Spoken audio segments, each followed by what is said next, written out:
Schönen guten Tag, mein Name ist Christine Herrntier. Ich bin Bürgermeisterin der Stadt Spremberg seit Februar 2014 und gerade wiedergewählt für weitere 8 Jahre in dieses Amt. Ich war als Vertreterin der Lausitzer Kommunen in der Deutschen Kommission für Wachstum, Strukturwandel und Beschäftigung, in der sogenannten Kohlekommission. Und gemeinsam mit meinen 57 Kolleginnen und Kollegen, Bürgermeisterinnen und Bürgermeistern, sind wir auch jetzt und auch zukünftig sehr aktiv in diesem Thema und mit diesem Thema beschäftigt. Meine Themenschwerpunkte sind die direkte Betroffenheit vom Kohleausstieg in Deutschland. Was bedeutet das für Kommunen, die wirklich im Revier ansässig sind und wo der Ausstieg aus der Kohleverstromung tatsächlich stattfindet und gravierende Folgen hat?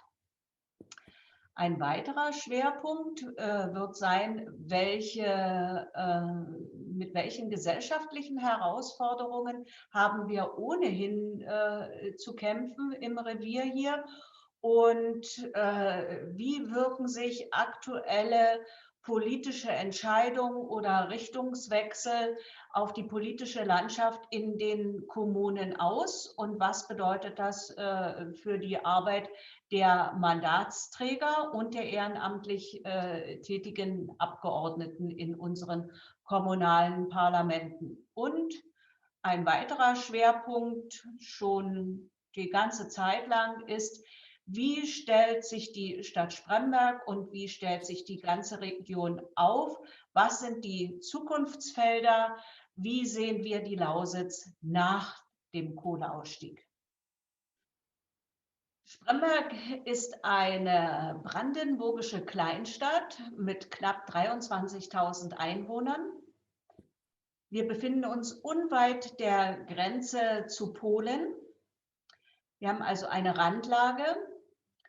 Die Stadt Spremberg liegt mitten im Lausitzer Revier. Die Stadt Spremberg ist schwer davon geprägt, dass es in der Umgebung bis in die 90er Jahre hinein 14-Tagebaue gegeben hat. Unsere ganze Landschaft ist umgepflügt worden. Es ist jetzt aber so, dass es hier eine sehr liebliche Landschaft geworden ist, eine sehr schöne Landschaft, eine sehr naturnahe Landschaft. Aber wir sind auch fernab der Metropolregionen und es wird eine der größten Herausforderungen sein, das zu ändern, damit wir an den Chancen, die es zweifelsohne geben wird, auch gebührend teilhaben können. Wir sind als Stadt Spremberg genauso wie die ganze Lausitz davon geprägt, dass wir einen dramatischen demografischen Wandel haben. Wir haben seit 1990 30% unserer Bevölkerung, insbesondere der jungen Leute, verloren, die wegen einem dramatischen Arbeitsplatzabbau die Region verlassen haben, nach Westdeutschland, aber auch in die ganze Welt. Das Ergebnis der Kommission für Wachstum, Strukturwandel und Beschäftigung zeigt, dass es in Deutschland möglich war, leider formuliere ich in der Vergangenheit, zu einem der brennendsten Themen einen Prozess aufzusetzen, der es überhaupt erst ermöglicht hat, einen großen gesamtgesellschaftlichen Kompromiss zu finden. Das ist in dem Abschlussbericht der sogenannten Kohlekommission nachzulesen. Der Prozess selbst wurde sehr mutig aufgesetzt, dass man die große Politik außen vor gelassen hat. Wir haben nicht nur voneinander alle gelernt, sondern wir haben eine echte gegenseitige Wertschätzung aufgebaut. Und wir haben uns alle diesem Ziel verpflichtet gefühlt, was uns ja die Bundesregierung mit dem Einsetzungsbeschluss auf den Weg gegeben hat. So bin auch ich für die Region, ich muss es ja in der Region vertreten, sehr zufrieden gewesen mit diesem Kompromiss und mit diesem Abschlussbericht. Das geht aber gerade alles den Bach runter. Alle Aspekte die mit einem Kohleausstieg in Deutschland verbunden sind, wurden in diesem Bericht berücksichtigt. Wie bekommen wir zukünftig eine sichere Energieversorgung? Wie bleibt es bezahlbar? Welche Maßnahmen müssen für die betroffenen Regionen veranlasst werden?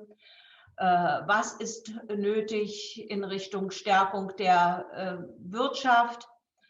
Und die Teile Energie und Strukturwandel wurden zusammengebracht und wir haben uns einstimmig darauf verständigt, fast einstimmig, eine Gegenstimme gab es, dass es das Jahr 2038 sein kann für Deutschland mit einem großen wissenschaftlichen Hintergrund. Jetzt im Zuge des Wahlkampfes in Deutschland für eine neue Bundesregierung spielt das alles offensichtlich keine Rolle mehr. Es wird nur mit Jahreszahlen jongliert und jetzt kommt auf einmal die Jahreszahl 2030 ins Spiel. Und so habe auch ich wieder viele Fragen. Wie soll das bitte schön gehen? Was bedeutet das für die Reviere, für die Menschen und was bedeutet das für ganz Deutschland? Ich bin gespannt, wer diesmal die Antwort darauf geben wird. Ich freue mich natürlich, dass ich das Lausitzer Revier bei dieser interessanten Veranstaltung vertreten darf. Es zeigt sich, dass jetzt sind wir in den Vereinigten Staaten, aber wir haben aus vielen Ländern der ganzen Welt Anfragen dazu. Wie macht ihr das hier in Deutschland und wie macht ihr das in der Lausitz? Also es ist für mich und für meine Bürgermeister, Kolleginnen und Kollegen eine große Ehre. Danke für die Einladung zu dieser Veranstaltung.